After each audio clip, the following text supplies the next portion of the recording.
Et bonsoir à tous, bienvenue sur la chaîne de CryptNab. On se retrouve aujourd'hui, on est le 7 juin 2022, il est 16h30 au moment où je tourne cette vidéo. J'espère qu'on n'aura pas un gros pop and up encore pendant cette tournée de vidéo. On va revenir sur ce qui s'est passé hier.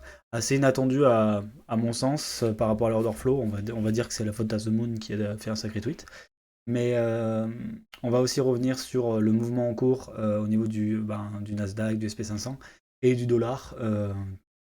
On va pas se mentir, la plupart des indicateurs sont, comme je l'ai dit dimanche, sont plutôt pessimistes, hein. Voilà, on n'est pas loin, c'est sûr, on est en bear market, donc forcément on n'est pas loin d'un bottom, on n'en a jamais été aussi proche, mais en même temps, il n'y a pas eu de mouvement de capitulation encore, on le voit sur les leviers notamment qui sont très très très très nombreux à s'ouvrir encore aujourd'hui, donc on va revenir sur ce point-là. Pour commencer du coup, on commence avec le Bitcoin et une Bitcoin dominance qui diminue aujourd'hui suite à une montée en continu, hein. Euh, on voit que c'est un pépicha, hein, donc le mouvement est très fort. Ok, ça commence à diverger. Donc on va peut-être arriver à un sommet vers les 48% comme annoncé un peu dimanche. On a fait un top à 47,6, donc pourquoi pas aller titiller les 48 qui étaient les sommets juste là, sachant que ce sommet sur la Bitcoin dominance et donc du coup sur le fait que voilà, le Bitcoin est en plein pouvoir à l'heure actuelle et au niveau des 47,72%, pardon, excusez-moi.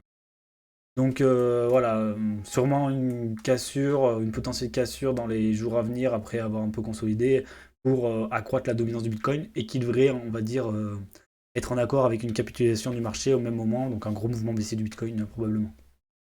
Le Bitcoin, du coup, on y revient. On avait une hausse, donc il n'y a pas besoin de faire vraiment de macro, hein, ça on fait plutôt le dimanche. Là, qu'est-ce qui s'est passé? Hier, le dimanche, on était par ici. Moi, j'avais potentiellement dit qu'on allait aller chercher des longues, en fait, hein, donc je pensais pas qu'on irait si haut. Donc des longues ici pour redescendre ou qu'on allait descendre direct. Pas manqué, on a commencé à attaquer les longues. Et quand moi j'ai vu qu'on stagnait ici, je me suis dit, potentiellement, on va aller chercher ces longues-là, en fait, puisque il y a encore une zone de liquidité qu'on n'était pas venu chercher, donc autant on arrache les liquidités avant de repartir. En plus, on va pas se mentir, sur la montée, là, c'est incroyable, hein, donc quand on arrivait en haut, là, euh, augmentation des open interest, donc là, il y a énormément de longues et de shorts qui rentrent en position, hein, bien sûr, il y a les deux, mais le funding, lui, est dans le négatif, et le long est carrément allé à inférieur à 50%, donc passé à un moment, il y avait plus de shorters en termes même de quantité, de volume, que de longue. Donc je m'attendais pas à ce qu'on ait une redescente du prix, en fait une chute du prix, aussitôt. Je pensais vraiment qu'on allait avoir du jus pour aller arracher les... Voilà, ici, hein, d'ailleurs j'ai pris des longues un peu, donc j'en ai gagné certains. Vers ici j'ai joué un mouvement de continuation, je l'ai raté, hein, je me suis mangé mon stop loss, mais bon ça fait partie du risque. Mais voilà, c'est vraiment quelque chose que voilà, j'ai pas forcément pensé. Je me suis couvert avec mes stop loss, bien entendu. Surtout qu'au même moment, sur Ether, ça faisait exactement pareil. Donc là, c'est les stablecoin margin contract. Donc c'est l'intégralité des open interest sur ETH. Et là, on voit que ça monte, ça monte, ça monte. On voit que ETH, il crache aussi. Bon, il n'est pas allé jusqu'à 50, mais il va rarement en dessous des 50%. Et on a quand même retourné. Donc pourtant, on avait bien ce funding qui était passé en négatif. Ok, il repasse positif. Mais bon, voilà. Assez étonnant. Donc retournement de marché. Et quand on regarde l'order flow, par contre, au niveau des alts, alors oui, au niveau des alts, on était repassé dans le positif, brièvement. Mais pour moi, je pensais qu'on pouvait vraiment aller chercher un peu plus haut, avoir même carrément les open interest des alts qui continuent de monter avec un funding qui serait passé positif. Mais non, on est même repassé négatif avant la chute. Donc vraiment un mouvement un peu inattendu, moi je trouve. Pas forcément cohérent du coup avec les open interest qui d'habitude sont plutôt très fiables.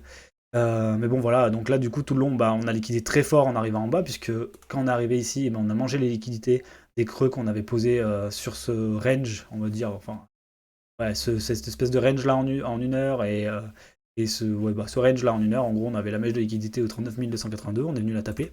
Donc maintenant cette zone elle est passée en dessous, hein, elle est hop au 29 218 et on a créé une nouvelle zone en haut du coup au 31 600. Là on va avoir, si je fais apparaître, à mon avis ça va être assez comique. On va se mettre. On peut même prendre le mouvement baissier à mon avis. Voilà, vous voyez ici, il y a un énorme creux dans la value, quoi. Quelque chose qui est assez rare.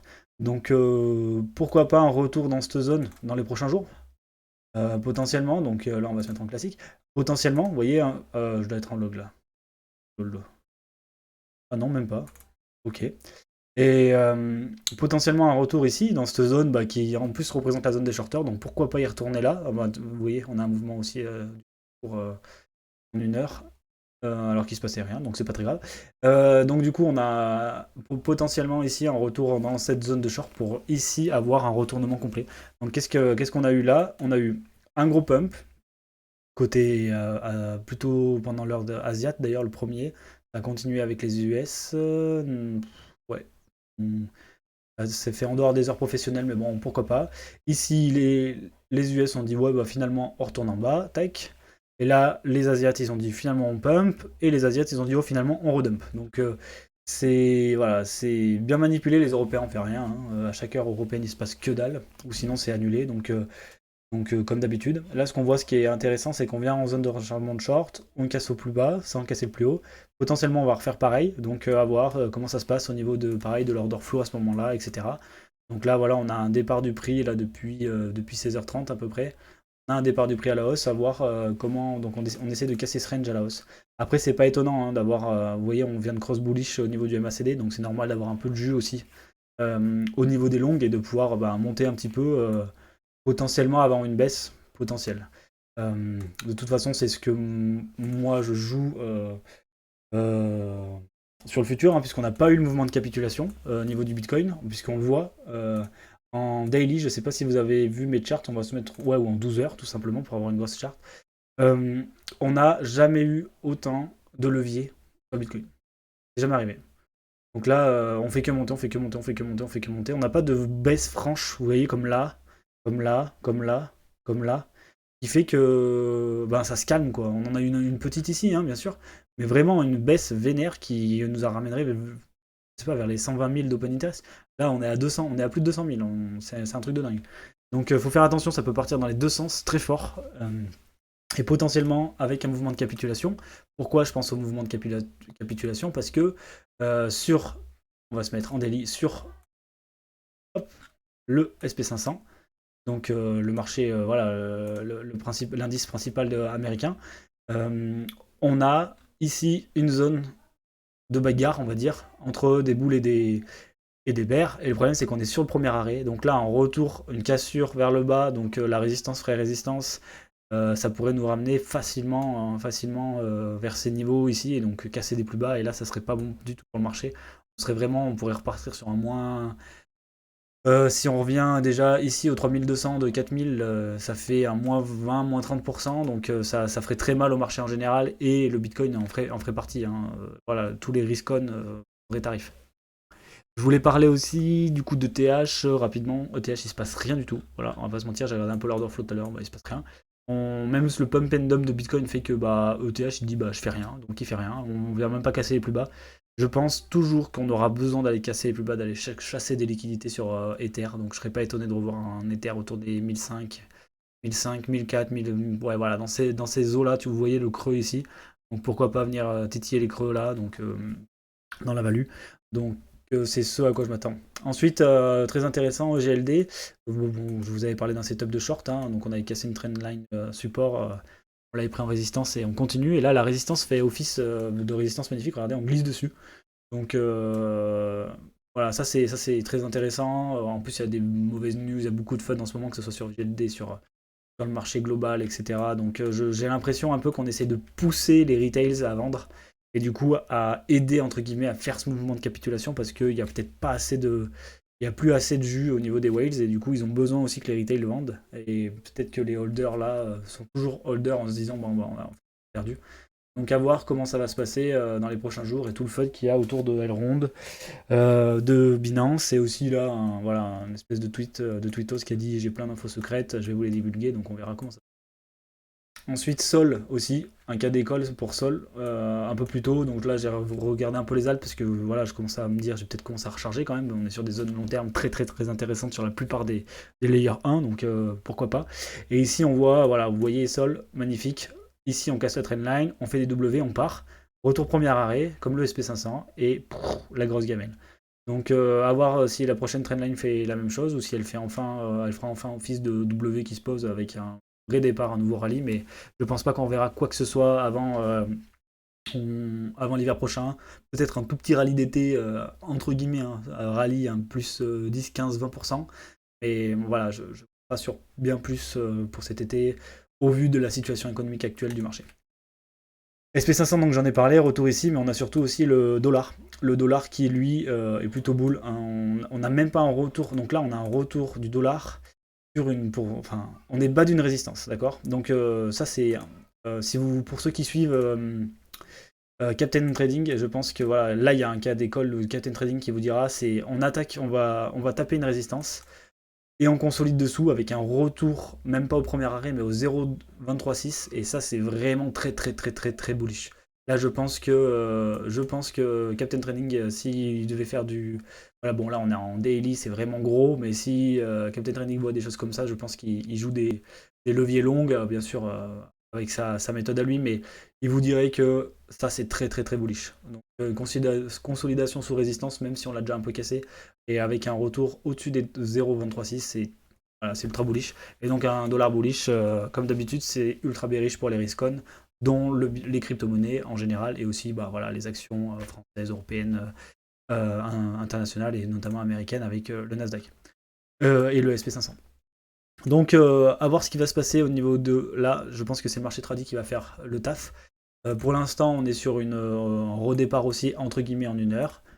Faites attention à vous parce que on risque d'avoir des mouvements de capitulation. Je donne pas de conseils en investissement. Personnellement, moi, je pense qu'on est sur des stratégies long terme très intéressantes pour du DCA. J'en ai parlé plusieurs fois, notamment si on se met en monthly sur le BLX avec ma chart, on va dire long terme, log, qui permet d'avoir une vue d'ensemble et de se dire, ok, voilà, là on est sur des points de galérien, quoi. On l'a eu sur chaque bull run.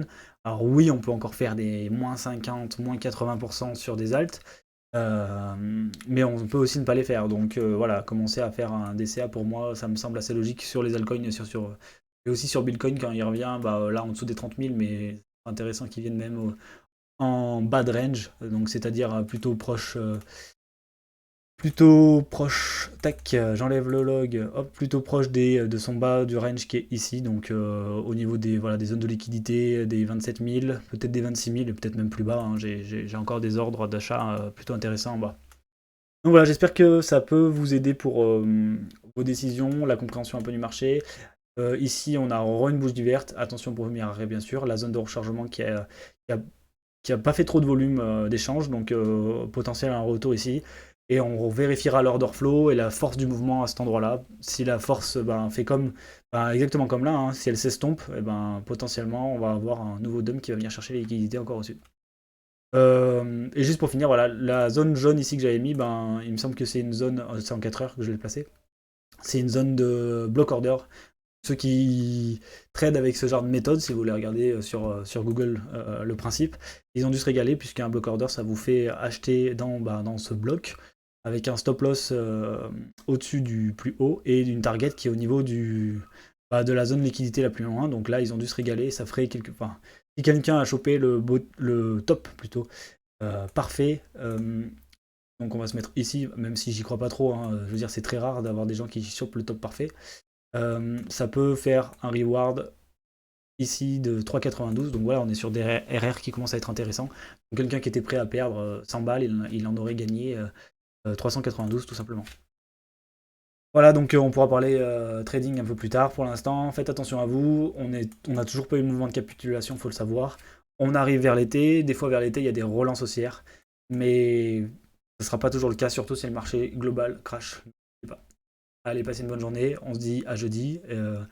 Bonne fin d'après-midi, bon mercredi et à jeudi. Allez, à plus.